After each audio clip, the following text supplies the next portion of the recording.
Déclaration finale du 4e Congrès mondial contre la peine de mort, Genève, 26 février 2010.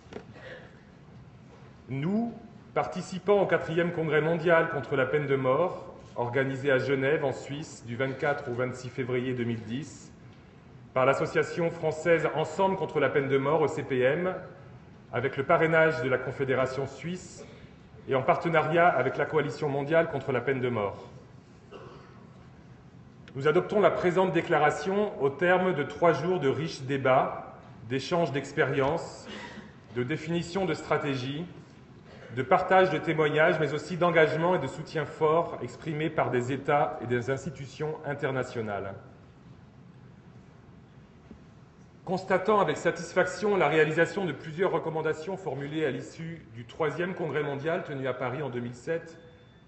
notamment l'augmentation du nombre de pays ayant ratifié le 2e protocole facultatif au pacte international relatif aux droits civils et politiques des Nations Unies, passé en l'occurrence de 62 à 72, constatant également le vote majoritaire à 2 reprises par plus de 100 pays à l'Assemblée générale des Nations Unies en faveur d'un moratoire immédiat et universel des exécutions, constatant la création de nouvelles coalitions régionales contre la peine de mort, constatant l'augmentation significative du nombre d'organisations membres de la coalition mondiale, aujourd'hui forte de 104 membres,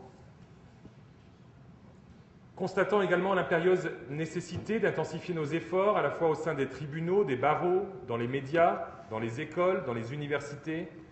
au sein des organisations de défense des droits de l'homme, auprès des parlements, des gouvernements, des organisations internationales et régionales, dans le but de continuer à encourager les pays rétentionnistes, aujourd'hui largement minoritaires dans le concert des nations, à faire preuve de transparence dans leur pratique de la peine capitale, mais aussi à réduire dans leurs codes pénaux le nombre de crimes passibles de la peine de mort, puis enfin à rejoindre la communauté des États abolitionnistes. Soulignant en l'occurrence les actions et le soutien constant de l'Union européenne dans le combat contre la peine de mort, nous réjouissant des initiatives et de l'engagement de la Suisse au-delà du Congrès et de l'Espagne, qui s'est donné pour objectif un moratoire universel sur les exécutions à l'horizon 2015, dans une perspective d'abolition universelle. Nous affirmons à nouveau que la peine de mort ne peut en aucun cas être considérée comme une réponse appropriée aux violences et aux tensions qui traversent nos sociétés, en dépit de la charge émotionnelle qu'elles engendrent, y compris dans le contexte du terrorisme.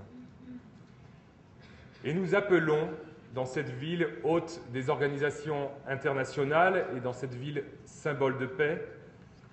nous appelons les États abolitionnistes de fait à adopter les législations abolissant en droit la peine de mort.